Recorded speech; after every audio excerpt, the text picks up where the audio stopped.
من الشيطان الرجيم. بسم الله الرحمن الرحيم. في قلوبهم مرض فزادهم الله مرضا ولهم عذاب أليم بما كانوا يكذبون۔ ترجمہ کنز الایمان۔ ان کے دلوں میں بیماری ہے تو اللہ نے ان کی بیماری اور بڑھائی اور ان کے لیے دردناک عذاب ہے بدلہ ان کے جھوٹ کا۔ ترجمہ کنز العرفان۔ ان کے دلوں میں بیماری ہے تو اللہ نے ان کی بیماری میں اور اضافہ کر دیا اور ان کے لیے جھوٹ بولنے کی وجہ سے دردناک عذاب ہے۔ تفسیر صراط الجنان۔ فی قلوبہم مرض، ان کے دلوں میں بیماری ہے۔ اس آیت میں قلبی مرض سے مراد منافقوں کی منافقت اور حضور پر نور صلی اللہ تعالی علیہ وآلہ وسلم سے بغض کی بیماری ہے۔ معلوم ہوا کہ بدعقیدگی روحانی زندگی کے لیے تباہ کن ہے، نیز حضور اقدس صلی اللہ تعالی علیہ وآلہ وسلم کی عظمت و شان سے جلنے والا مریض القلب یعنی دل کا بیمار ہے۔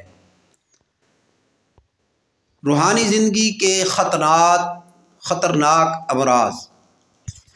جس طرح جسمانی امراض ہوتے ہیں اسی طرح کچھ باطنی امراض بھی ہوتے ہیں۔ جسمانی امراض ظاہری صحت و تندرستی کے لیے سخت نقصان دہ ہوتے ہیں اور باطنی امراض ایمان اور روحانی زندگی کے لیے زہر قاتل ہیں۔ ان باطنی امراض میں سب سے بدتر تو عقیدے کی خرابی ہے۔ اس کے علاوہ تکبر، حسد، کینہ اور ریاکاری وغیرہ بھی انتہائی برے امراض ہیں۔ ہر مسلمان کو چاہیے کہ باطنی امراض سے متعلق معلومات حاصل کر کے ان سے نجات حاصل کرنے کی کوشش کرے، اور اس کے لیے بطور خاص امام غزالی رحمۃ اللہ علیہ کی مشہور کتاب احیاء العلوم کی 3 جلد کا مطالعہ بہت مفید ہے۔ فزادهم اللہ مرضا، تو اللہ نے ان کی بیماری میں اور اضافہ کر دیا۔ مفسرین نے اس اضافے کی مختلف صورتیں بیان کی ہیں۔ ان میں سے 3 صورتیں درج ذیل ہیں۔ ریاست چھن جانے کی وجہ سے منافقوں کو بہت قلبی رنج پہنچا اور وہ دن بدن حضور پر نور صلی اللہ تعالی علیہ وآلہ وسلم کی ثابت قدمی اور غلبہ دیکھ کر حسد کی آگ میں جلنے لگے۔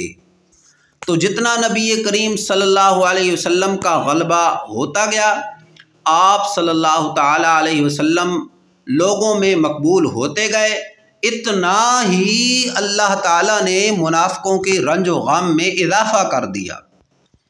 نمبر 2، منافقوں کے دل کفر، بدعقیدگی اور نبی کریم صلی اللہ تعالی علیہ وسلم سے عداوت و دشمنی سے بھرے ہوئے تھے۔ اللہ تعالیٰ نے ان کی ان چیزوں میں اس طرح اضافہ کر دیا کہ ان کے دلوں پر مہر لگا دی تاکہ کوئی وعظ و نصیحت ان پر اثر انداز نہ ہو سکے۔ نمبر 3، جیسے جیسے شرعی احکام اور نزول وحی میں اضافہ ہوا اور مسلمانوں کی مدد و نصرت بڑھتی گئی، ویسے ویسے ان کا کفر بھی بڑھتا گیا، بلکہ ان کا حال تو یہ تھا کہ کلمہ شہادت پڑھنا ان پر بہت دشوار تھا، اور اوپر سے عبادات میں اضافہ ہو گیا اور جرموں کی سزائیں بھی نازل ہو گئیں، جس کی وجہ سے یہ لوگ بہت بے چین ہو گئے۔